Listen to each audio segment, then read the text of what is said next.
Made in Abyss is an anime series. It's only 13 episodes long. It's based off of a manga. It's a dark fantasy action adventure story. So basically this story is about Riko. She is a young girl in a red whistle. She is a novice and she wants to be a cave raider because the city of Orth, or the town of Orth, basically situates above this giant hole in the ground called the Abyss. And everyone's lives, everyone's religion bases on this giant abyss. The abyss is this mysterious, gigantic hole that goes really deep, and it's so big and vast and full of such strange, amazing creatures and, plants and poisonous things that basically everyone's lifestyle is basically based off of exploring the abyss. So Riko is exploring the first level down with her friend, and he almost gets eaten, but she gets saved by a small robot boy. So they're able to smuggle the robot boy in, get him sort of enrolled in school, and they name him Reg. And Reg basically has amazing powers. He can shoot off a giant beam of energy, but then knocks him out. He can extend his robotic arms, and he's very durable, doesn't feel cold or heat. And this world of the abyss exploring is really dangerous because after you go down the first level, there's this thing called the curse of the abyss, and basically the deeper you go, the more you're affected. So the first layer gives you like nausea, second layer is like fatigue and like vomiting, the third one can like kill you, and then when you get to like level 4 or 5, you can literally get dementia.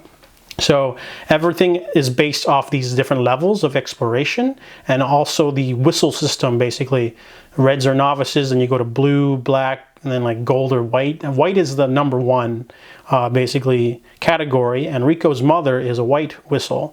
And however, one day her whistle comes up with a letter saying, "Come find me at the bottom of the netherworld." So Riko then decides she wants to go. So she has to sneak out with Reg, and they decide to go explore the abyss. So basically, this anime is really, I don't want to say deceptive, but it seems like that. The art style is very like Final Fantasy Tactics kind of cutesy, so you don't think it's going to be, very intriguing. It's more going to be like an action adventure, but then the horror elements sink in for the second half. And it takes a while. The pacing's pretty off. It takes a good 4 to 6 episodes for them to actually get into the cave system. And as they go deeper, it gets more dangerous. They introduce more elements, more dangers, amazing villains. They have like this white whistle person who's just like absolutely just relentless. And the people they meet down there, the tone gets much more serious. However, one of the biggest flaws of Made in Abyss is, even though it has great animation and everything, it's not a complete story. It's based off the manga. The manga is about 8 volumes in, still going. They just released a sequel movie to this anime series, I think, last year or so. And then there might be another sequel. There's another sequel announced. There might be another TV show season or another movie. So if you're going to watch this anime, just keep in mind that it doesn't have a full-on climax. But there is some finality to the last episode, and there's a lot of like harrowing moments. The only thing I didn't like also is that the characters are kind of dumb sometimes. That they're very naive, and they don't have any hesitation when it comes to running headlong into danger. And it's kind of annoying because everyone keeps like, this one character, he's like an older man who says, once you get down to like level 4 or 5, you're going to meet this person and they might be dangerous.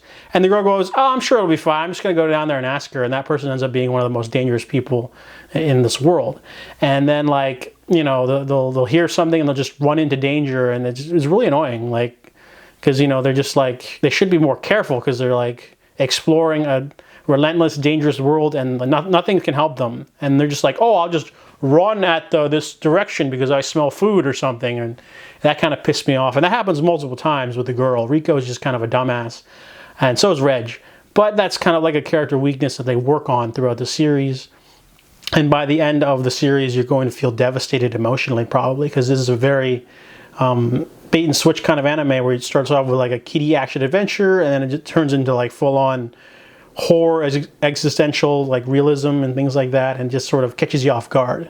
But it's not a complete story, so it'll leave you hanging. But there's a movie, and there's more stuff coming out. So Made in Abyss, if you're in the mood for something really different and out of the box, like action adventure, a little bit of horror in there, and but not a complete story, and you're patient and willing to wait for sequels, I guess you can check it out. Overall, it left me a little bit dissatisfied because I did not like the character moments, and I didn't like how it left me hanging. So that's what I feel about Made in Abyss.